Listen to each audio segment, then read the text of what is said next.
Good day to be indigenous. Get up, stand up. They are going to become more brutal. Couldn't cut, hitting cut again. Because all the hippies were trying to be Indians anyway. They're going to become more repressive because it's a matter of dollars and their illusionary concepts of power. Hey, Victor. We must live in balance with the earth. And also with recent happenings at Wounded Knee.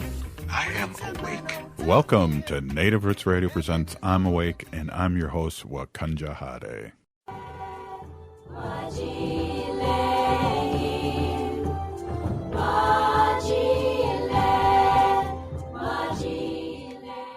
Hey, Kadagi to all my friends and relatives in four directions. You're listening to Native Roots Radio presents I'm Awake, and I'm your host, Robert Pilot. Hey, we discuss local, national, and Native news and events. And as you know, Chujunk, Native issues are human issues, and human issues are Native issues. You are right, Daga. This portion of the show is supported by the Minnesota Indian Women's Sexual Assault Coalition. Hey, we got State Senator Mary Kunesh. It's our fun, relaxing Friday conversation, and then ending the show with Wendy with her sacred animal portion of the show. My wife, Wendy Pilot, Haniji Hihani, cares for them, will be ending the show with us. And so it'd be great. Hey, welcome, Senator Mary Kunesh. And always so great to have you on. Oh, Mitakiape, everybody. Glad to be here on this beautiful Friday. Hey, so before we get into what you want to talk about, I just want to touch lightly on this. Tonight, Friday night, here in the Twin Cities in Minneapolis, the Parkway Theater presents Indian Way Comedy. And, we had Trish Cook on, who's going to be on, but it's hosted by Deanna Ray Standing Cloud. We have John Roberts and Donovan Archibald, and tickets, it starts at 7, and the tickets are going pretty quick. And I know the last few times they've had this, Haley, it's sold out. Right. Yeah, it should be a really great show, and I'm excited to hear all about it.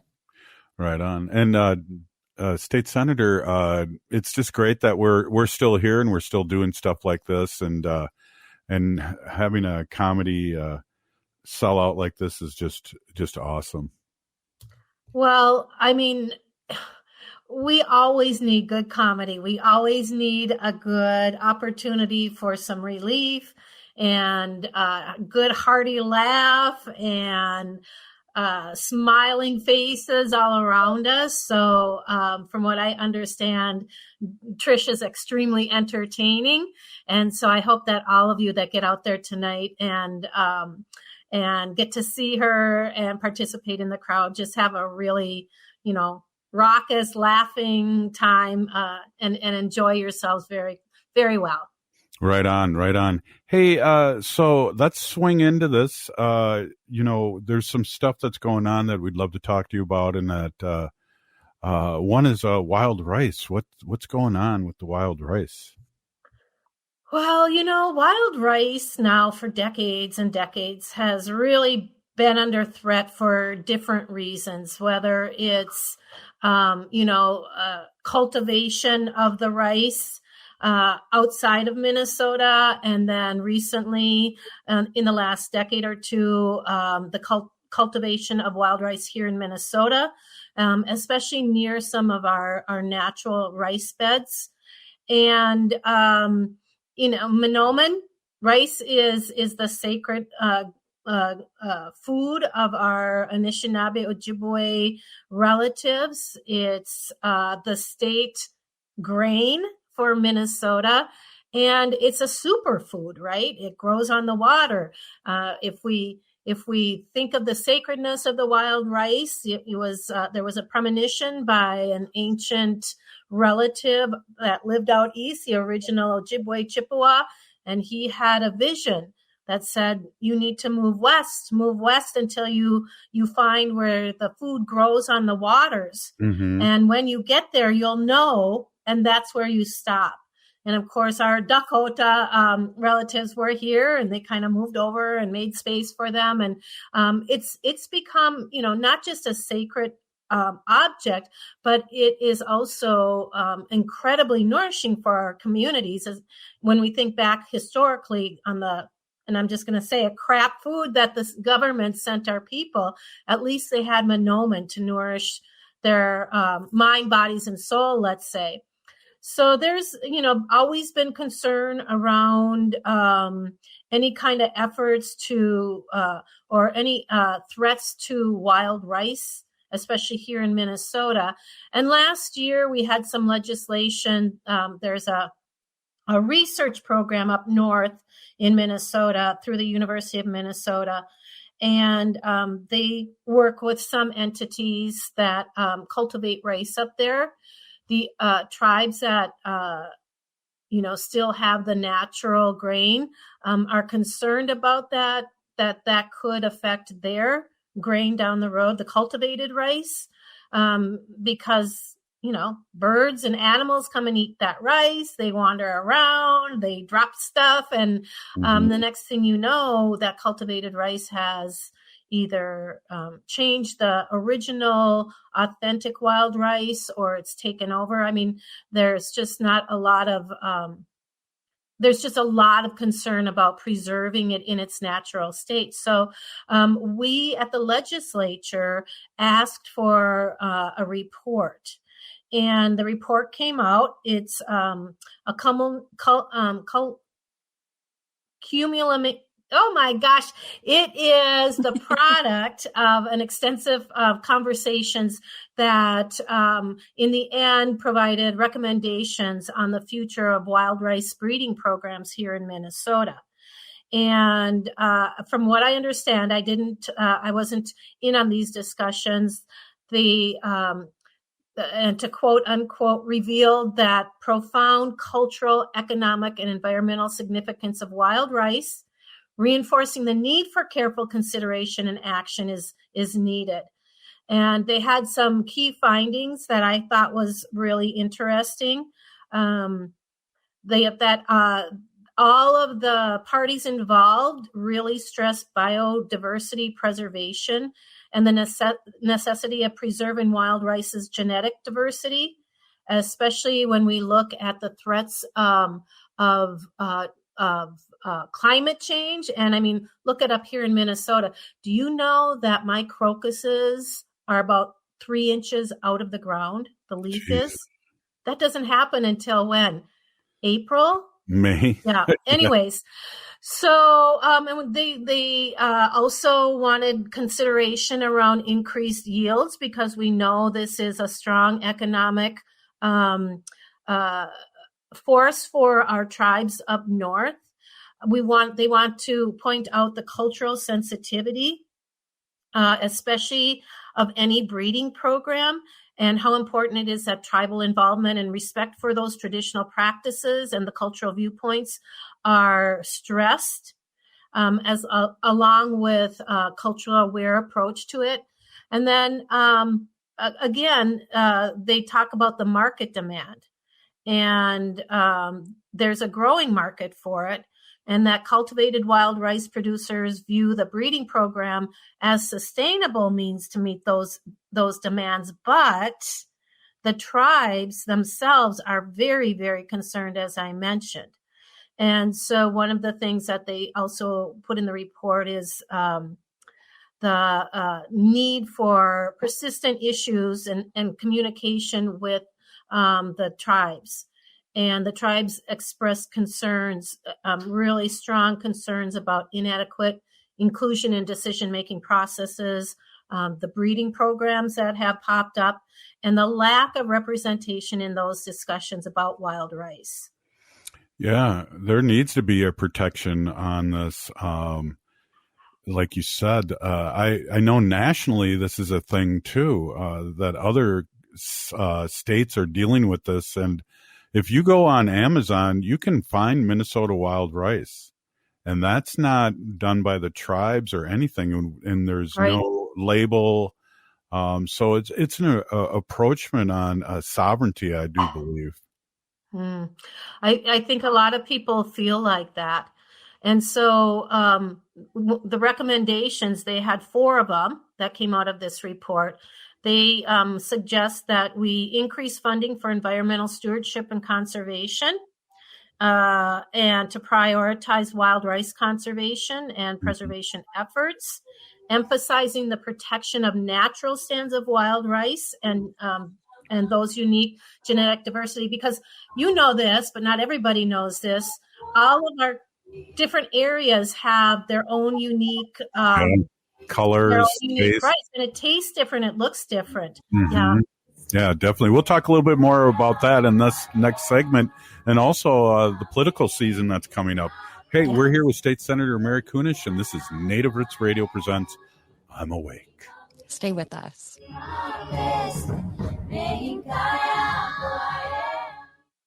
We are your relatives. We are your relations. Brothers, sisters, sons, daughters. And some of us are your grandchildren. We are your community. Historically, we held places of honor and respect. Because of the impact of colonization, some of us are rejected, thrown out from family, friends, and community, set up as targets for sexual violence, sex trafficked, humiliated, tortured, and murdered. Everybody has the right to be safe. We are your relatives. Remember, homophobia is not traditional. Sponsored by the Minnesota Indian Women's Sexual Assault Coalition. Life can be hectic. Sometimes the pressure can feel like too much, and the emotions can be overwhelming. Hennepin County's COPE Mobile Crisis Response is here to listen and help you find a way through whatever is going on in your life. Call 612-596-1223 for no-cost crisis support anytime, anywhere in Hennepin County. That number is 612-596-1223. Hey, if you're like a lot of people, you're probably relieved that the holiday celebrations are over. But there's one thing that might stay with us from the holidays besides all those gifts, and that's COVID-19. Numbers from COVID are going up as we spend more time inside. And Native Americans are seeing even bigger case spikes. With all the indoor celebrations over the holidays, you may have unknowingly been exposed to someone with COVID-19. That's why it's important to stay vigilant. If you notice any symptoms like a fever, a tickle in the throat, or heavy fatigue, take an at-home test. They're still free and can be ordered at sayyeshometest.org. If you do test positive, you're eligible for free treatment, and no health insurance is required. Visit health.state.mn.us to connect with providers and receive your treatment. Let's make 2024 the healthiest year ever, securing a brighter future for our Native community.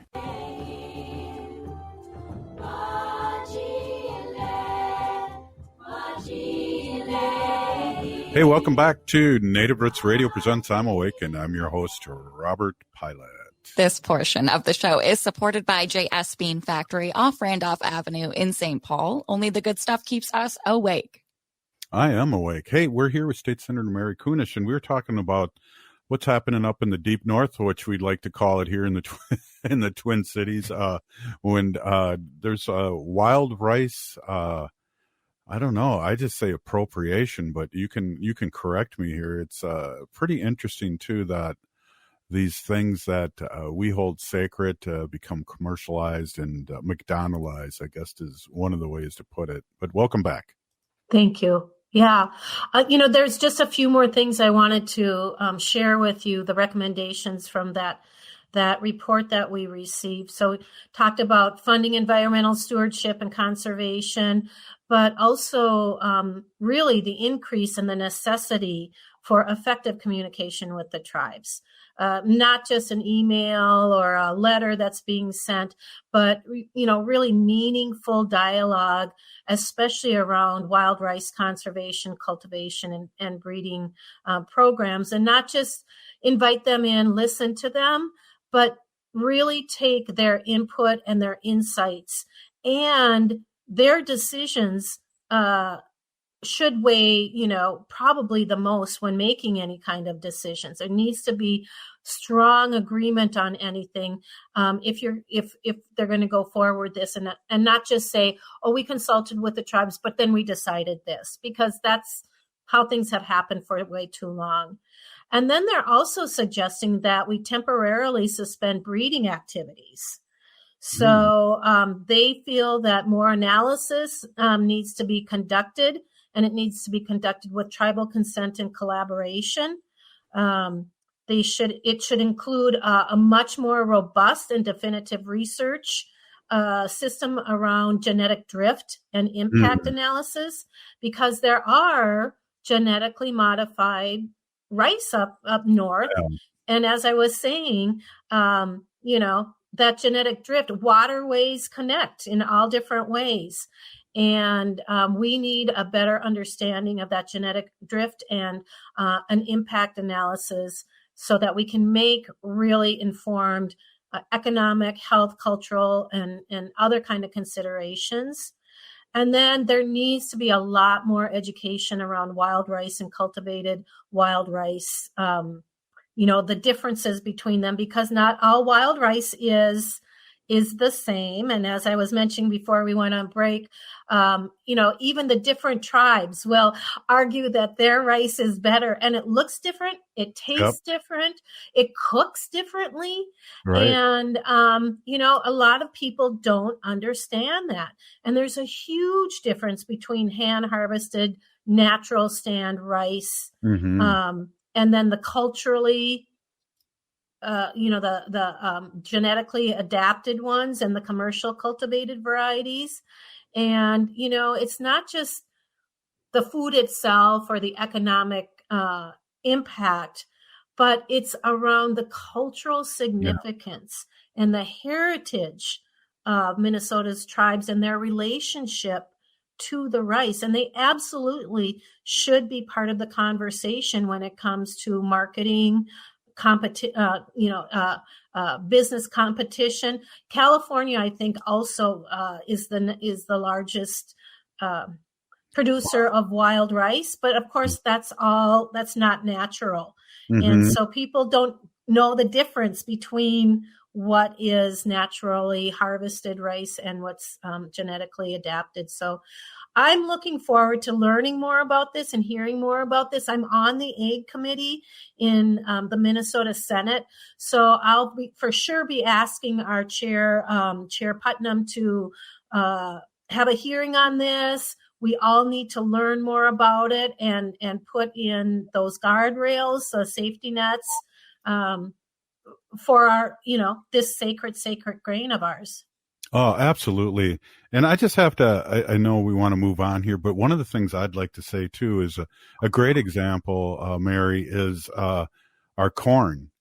Things like that we're very careful about our seeds and our corn and not get, and I like that genetic drift term. We're very careful on planting our corn from way back and not this yellow stuff that's all over the place. It has no nutrition value and is fed to pigs and hogs and whatever. But hey, great report. We got to stay vigilant and stay on top of this and let our listeners know, because this is serious stuff. Yeah. Well, we've been talking all week, and I think State Senator will be talking for the next 10 months for sure about how we can engage and make things happen and keep the state blue. Let's talk about some of that procedures and things that our listeners can do to help all around Turtle Island, but here in Minnesota too. So we had those primaries in New Hampshire and Iowa, and I think we've all heard the results of them. Biden winning in New Hampshire, and his name wasn't even on the ballot. He didn't have his name on the ballot in protest because it had been decided that South Carolina, or is it North Carolina? One of them would be the next site, and they went ahead and did theirs anyway. But just a reminder that this is an election year, 2024, and as usual, this is a make or break election year, especially in the White House. And here in Minnesota, our senators are not getting reelected. We have a 4-year term, so we have until 2026 to serve. But our House members and our other governmental agencies or offices will be up for re-election in November.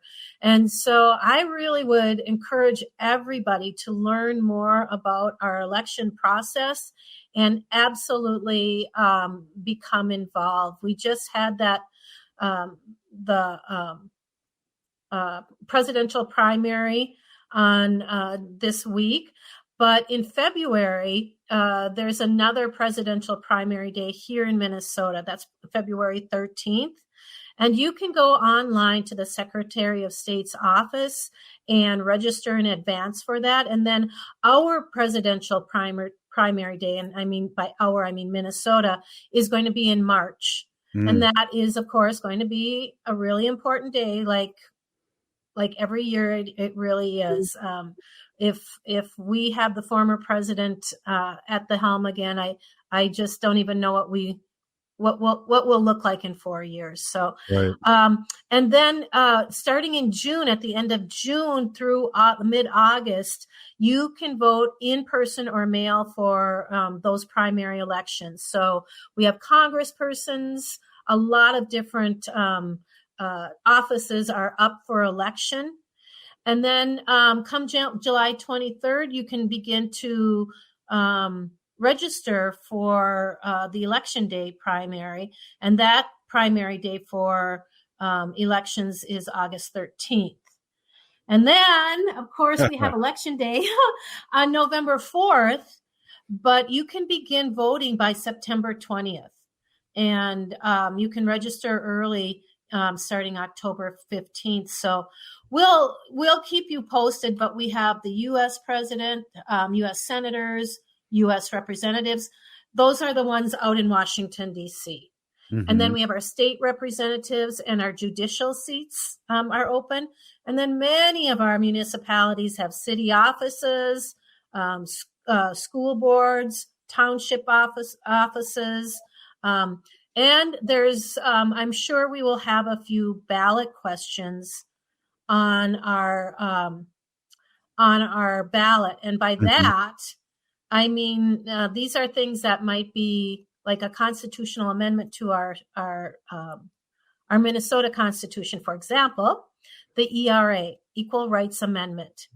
And I have been working for 8 years on getting a statement of equal rights in our state constitution. And I passed it off the House in 2019. I passed it off the Senate just last year.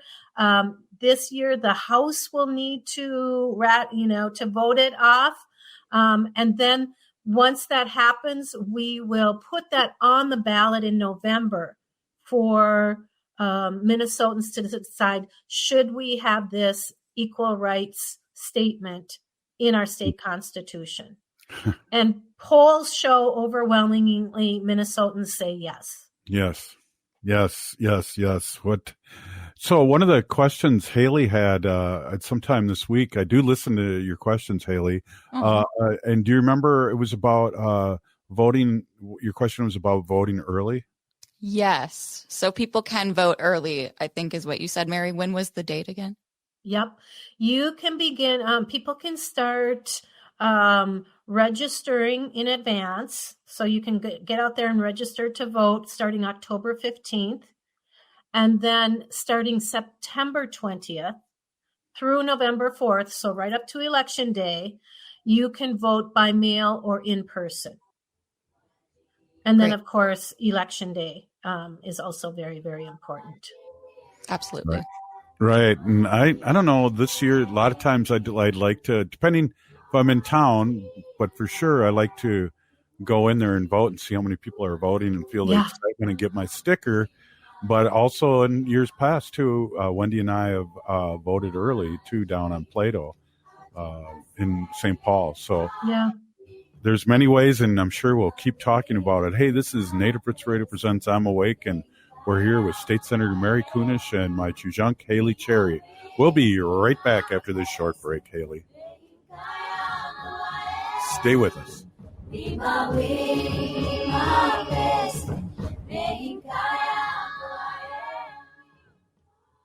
J&S Bean Factory is a native-owned, community-supported, cozy, artsy coffee shop which offers roasted on-site beans, live music, and baked goods. Relax in the beautiful outside patio.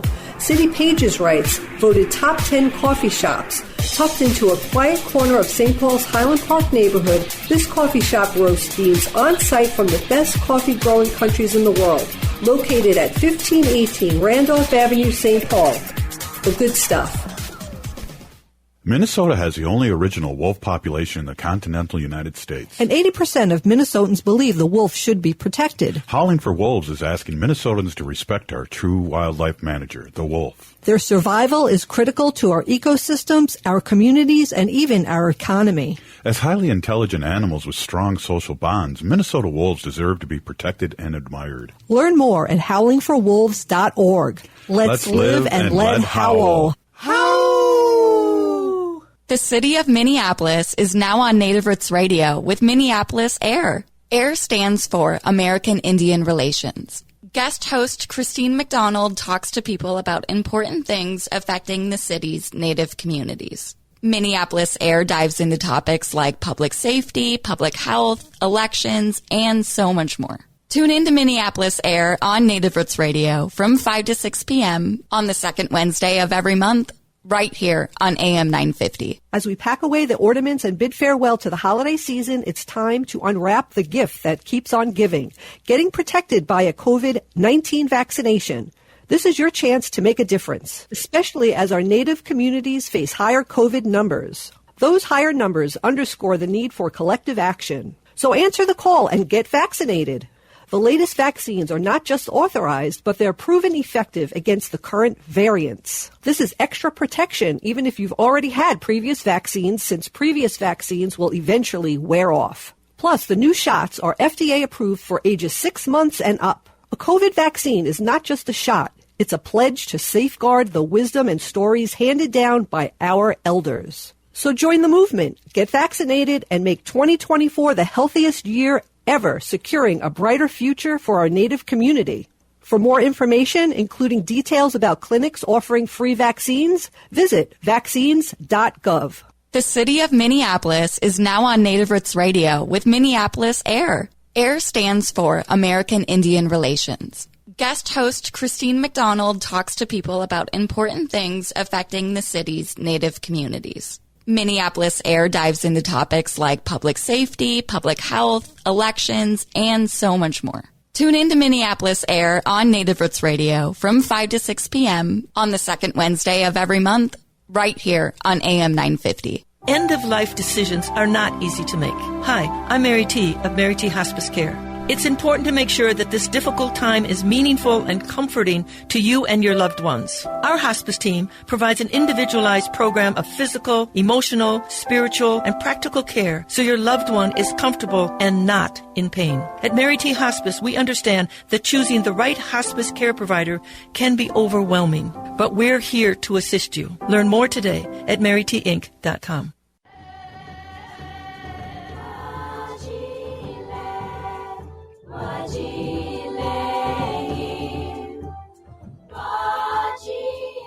Hey, welcome back to Native Roots Radio presents I'm Awake, and I'm your host, Robert Pilot. This portion of the show is supported by Native American Community Clinic, or NAC, in Minneapolis. Yeah, what's a serving tradition? How does that go? The what do you usually say? It's a good honoring health and tradition. I tried to switch it up, but oh, I'm sorry. Sorry, Haley's doing her job, and I'm questioning it. Sorry, Haley. All right, cool.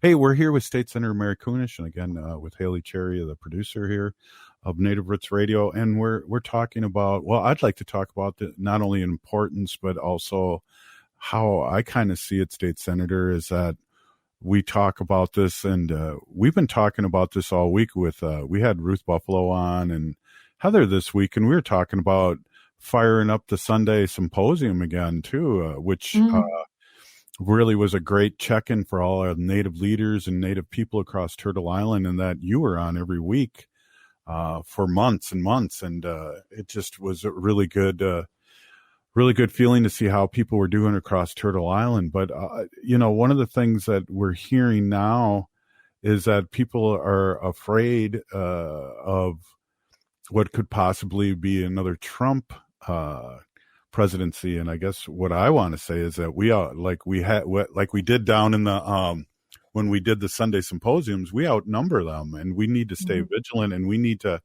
if you need to do anything, you need to help people register and give people a ride and all those things that during voting, and that organizations like Make Voting a Tradition and all these groups across Turtle Island that really help join up and help with them. Yeah, it is so important in Indian country that we all make voting tradition. Yeah. Absolutely. For generations, voting was not even allowed for our indigenous people here in Minnesota. They were denied it. My grandpa couldn't vote, and his, white wife could go to the polls and vote and participate in that way. And I remember, him talking about how important it was and what a responsibility and what an honor it is to have that right to vote. There's so much at stake with these elections when it comes to Indian country. There are so many federal dollars that were promised and are in the Constitution and in the treaties that are owed to the tribes that either we're not accessing, or we don't understand how to pull those down through different government entities. But also education, healthcare, all of those things. So much of that comes from our federal government. And it's absolutely vital that the leaders at the federal level as well as at the state level are allowing and promoting access to those dollars and getting those dollars out to where they belong. And as I said, this has not happened forever. And we haven't had the voting bloc to make the difference or to put the right people who are going to look out for our best interests in office and who will fight for us. So I really challenge everyone to look at who represents you and are they doing their very best to represent us in the best way in whatever level of election that you are, whether it's a school board or city council or dog catcher or, your state rep or your federal representatives, and especially our president, because we saw what was going on when Trump was president. He opened up sacred lands and right away withheld so much money and really bottlenecked a lot of policy. And we're making really great strides. And I just don't want to see that go back to where it was. Right. And boy, we need to remind people because we have a short attention span. We also have people that are working two jobs that aren't staying on top of things like we are, because I guess I'm a political junkie. I didn't really think of that, but I think I am now. And just the things, listen to what Trump says, and you can believe what he's going to do and shut down things. And first day going to be I just want to say this: the second day he was in office, he bypassed Obama's Standing Rock thing and said "drill, baby, drill," and the second day of his office. Yeah, and I would imagine he has a long list of things he didn't get done that he wanted to last year or last time around, and he's gonna go full steam ahead again. Yeah. We saw the chaos in his the people that he had working under him, and they came and went and seats weren't, positions weren't filled. It was just the efficiencies of government, which are always sort of questionable. I will admit, they got even worse. And this is not the time. Well, it's never the time to have that kind of confusion and poor leadership and lack of vision for our country, especially when we are really in a global crisis with what's going on in the Middle East, with China, Taiwan. I mean, Right. it could very easily any day Ukraine become Japan. another world war. Right. With what's happening in the Black Sea and Japan Mm-hmm. and China. Yeah, definitely. And we don't know what he now knows kind of how to rig the system even more, meaning Mm-hmm. Trump. And we don't know what he has up his sleeve. We only know all the bad things that he's talking about that he's going to do. And you can believe it. He's going to, listen to him. And so that's why I think it's important to have you on and other people on our show just to remind us, because we went through every day of crazy stuff. And I almost said a swear word, but every day of crazy stuff. And now we have Biden in there, and it seems more relaxed. But there was every day we were scratching our head. And there was a report after 4 years, he had 50,000 lies reported. 50. Not a day? 50, no, yeah, 50,000 during his presidency. And it's like, who's in second place? I mean, what? I just can't. So we have to remind, especially our people that are working all the time and not paying attention as much as we are, that don't listen to the Republicans when they come to a thing about infrastructure and say they voted for it because they didn't. There's all these things that they like to take credit for, but they were fighting against tooth and nail. And and you experience that firsthand. Yeah, that happens way too often, a lot of resistance. And I'm not saying that as a Democrat, I didn't resist Republican legislation, but it wasn't good legislation. At the end of the day, it wasn't. And I firmly believe that when I vote for something, for a piece of legislation, that it has the power of good and it has the best interest of all of Minnesota's constituents in it. There are going to be people that don't agree with it, that don't like it. But, I would never try to take credit for something that I didn't do. And I think it's so important that when higher ups are saying, oh, I did this, or we did this, here in Minnesota or the other, I would really go back and find out which legislator carried that bill, which legislator fought for, all of those health rights and reproductive rights and transportation money and all of that, because it's the legislators that are doing that boots on the ground work from the minute that bill gets into their head to, creating that bill, working that bill through the legislature, and then fighting for it in our committees and on the floor. We can send it to the governor to have him sign it, but at the end of the day, it's those legislators at the state level that are working their hardest to get this work done. And any of you too can become a state legislator. So consider that as well, not just voting, but how you can serve your community and your state. And that reminds me, as you were talking too, with another, all the great work that the legislature and the governor have done this past session, a lot of it could be wiped out federally. I mean, they're talking about a federal restriction of women's rights.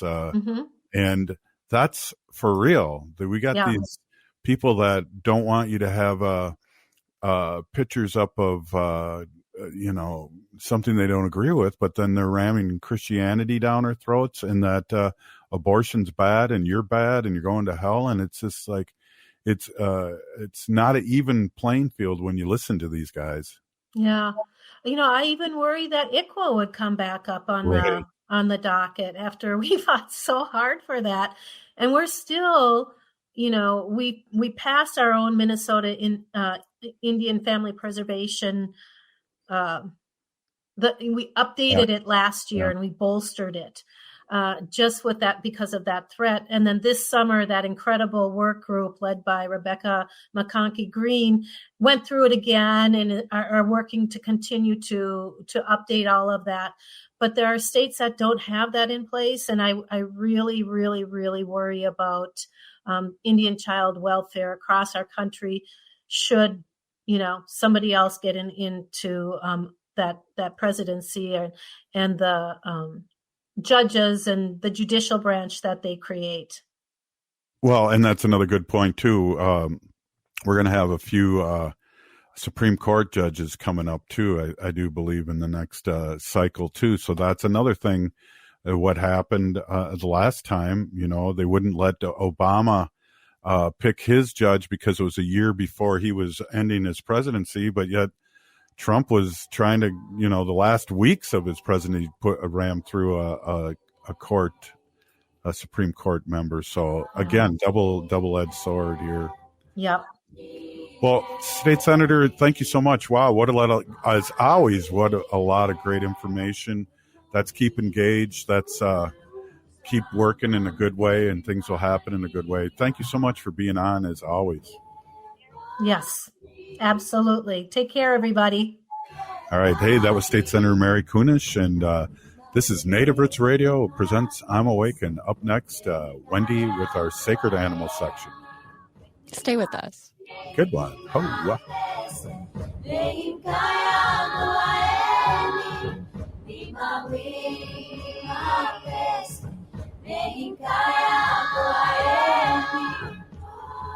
The city of Minneapolis is now on Native Roots Radio with Minneapolis AIR. AIR stands for American Indian Relations. Guest host Christine McDonald talks to people about important things affecting the city's Native communities. Minneapolis AIR dives into topics like public safety, public health, elections, and so much more. Tune in to Minneapolis AIR on Native Roots Radio from 5 to 6 p.m. on the second Wednesday of every month, right here on AM 950. Become a teacher and ignite change. Join the St. Paul Urban Residency Program to become a teacher in just 15 months. You can earn your master's degree and teaching license from the University of St. Thomas while earning a $30,000 stipend, single health care, and dental benefits. As an added bonus, next year's cohort, all residents will receive $20,000 towards their tuition. Apply now. Applications due February 28, 2024. Visit spps.org/SUTR. As we age, it's important to invest in our health and to help protect it. Like the flu, COVID-19 is always changing. That's why it's important to stay up to date on your vaccines. By getting the flu and COVID-19 vaccines, you can renew your body's defenses and lower the risk of getting sick. Get your health boost and protect yourself against the flu and COVID-19. Find vaccines near you at vaccines.gov. That's vaccines.gov. J&S Bean Factory is a native-owned, community-supported, cozy, artsy coffee shop which offers roasted on-site beans, live music, and baked goods. Relax in the beautiful outside patio. City Pages writes, voted top 10 coffee shops. Tucked into a quiet corner of St. Paul's Highland Park neighborhood, this coffee shop roasts beans on-site from the best coffee-growing countries in the world. Located at 1518 Randolph Avenue, St. Paul. The good stuff.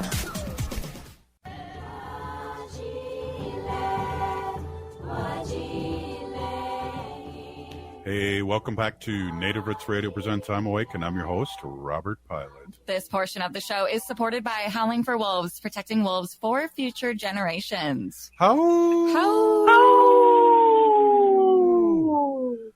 Hey, it's Friday, which means we have a brand new Sacred Animals of Fun Fact Friday segment from Humane Policy Leader Wendy Pilot. Take it away, Wendy.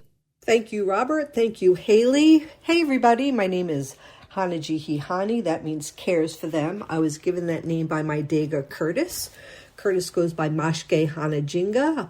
I'm a Humane Policy Volunteer Leader for the Humane Society of the United States, and I work on animal issues at the local and state level, and it's always my pleasure to do that. You know, I've talked about puppy mills over and over again on this show, and I still come across people who don't know what they are. And I have to confess, Robert and I, we didn't know what these were either 24 years ago. We had no idea what a puppy mill was. Robert and I walked into a pet store one day getting cat food, and we purchased 2 little Chihuahua puppies. And after we purchased those puppies, People educated us, some in nice ways and some not so nice ways, about what a puppy mill is. So after I learned what a puppy mill is, first of all, I felt really bad about buying these 2 Chihuahua puppies when I knew for a fact where the parents came from. I felt terrible. But I really just want to talk about it again, even if there's 1 or 2 people out there who've never heard about puppy mills, to learn more about them, and maybe you could even help another person learn about them. So I always say adopt, don't shop, and this is the reason why. So very quickly, puppy mill is a breeding facility that can have 1 to 1,000 or more dogs. 9 dogs. They're kept in cages. They're not socialized. They don't really see the vet. And they're breeded twice a year, which is their breeding cycle. And they're not socialized, and they just spend their whole life in a cage. And the puppies are sent to pet stores. Now, I came across a documentary that is free and you can watch on YouTube. It's called Dog by Dog. Dog by Dog, The Horrible Reality of American Puppy Mills. And it was originally on Netflix, but now you could watch the full documentary. I think it's about 1 hour and 20 minutes, and it's on YouTube, and it's really so informative. There's undercover video. There's a lot of experts talking, a lot of people who just care on the documentary. I really recommend it for everyone to watch, and it really brings awareness about the really big problem here in the United States that we have with puppy mills. A lot of these dogs that you purchase at a pet store, they come from these horrible places. They have health conditions, congenital abnormalities. They have worms. They might have parvo. They have other sicknesses and viruses. And then people buy these dogs, and then they're stuck with really, really high vet bills, and a lot of the dogs end up in shelters. So it's a horrible circle of what happens. There are few in between reputable breeders. A reputable breeder will not sell their puppies to a pet store. A reputable breeder wants to know where their puppies are going. And the best of the best breeders will make the person who's buying the dog sign a contract and saying, if there's any reason why you don't want my dog anymore, my puppy, I do not want the dog to end up in a shelter. I want the dog back. So you're going to find, it's really, really hard to find. A reputable breeder, you're able to go in there and see the mom dog, the father dog. They're not living in cages. They're living in the house. They're not being bred every cycle, twice a year, only once a year. But people who breed dogs are really into it for the money, right? They're into it for the money, and that's how they make their living. So why not breed a dog twice a year if you can? It's hard on the dog. It's hard on the body, Our little Gracie, a little white Maltese, she's passed on, but she was one of those breeder dogs in a puppy mill, and she was kept in a cage in an indoor facility in Iowa, and she never saw the light of day. When we first got her, I remember her sitting out in the backyard, like gazing at the sky. I've never seen a dog do that in my whole entire life, gazing at the sky. Like, what dog does that, right? There's also another site that I want to tell you about, and the site is called bailingoutbenji.com.